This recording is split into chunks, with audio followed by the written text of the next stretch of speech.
একজন হারিয়ে যাওয়া সন্তানকে তার মায়ের কোলে ফিরিয়ে দিতে আপনার মূল্যবান সময়ের 1 মিনিট আমাদেরকে দিন। গত 17/1/26 তারিখ, জানুয়ারি মাসের 17 তারিখে রোজ শনিবার থেকে তাকে খুঁজে পাওয়া যাচ্ছে না।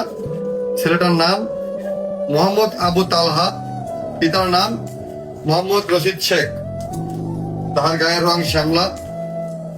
হারিয়ে যাওয়ার সময় তার পরনে কালো জ্যাকেট, মাথায় কালো টুপি ছিল। তার বয়স আনুমানিক 20 বছর। কথা স্পষ্ট না। তার ঠিকানা নিজে বলতে পারে না, প্রতিবন্ধকতা আছে।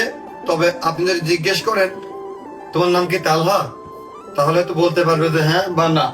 তোমার বাসা কি খুলনাতে, হয়তো বলতে পারবে হ্যাঁ বা না।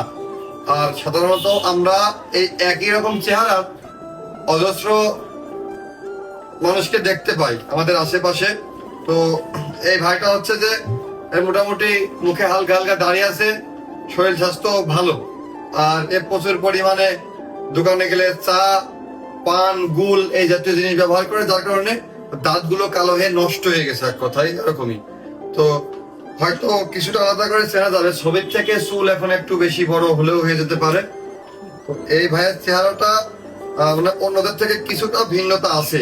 স্বাস্থ্যবান, মোটা ছোটা।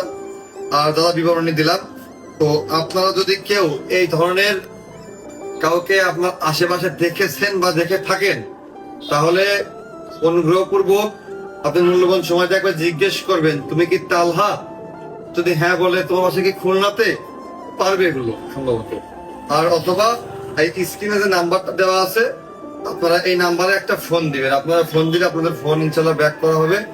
আর আমরা যদি তাকে খুঁজে পাই, পরবর্তীতে আমরা জানাবো যে আমরা খুঁজে পেয়েছি, এবং আপনারা যারা আমাদেরকে সাহায্য করলেন তাদের আমার তরফ থেকে ইনশাল্লাহ কৃতজ্ঞতা রাখা হবে। তো ধন্যবাদ সবাইকে। সবাই আমাদেরকে এই হেল্পটা অবশ্যই করবেন।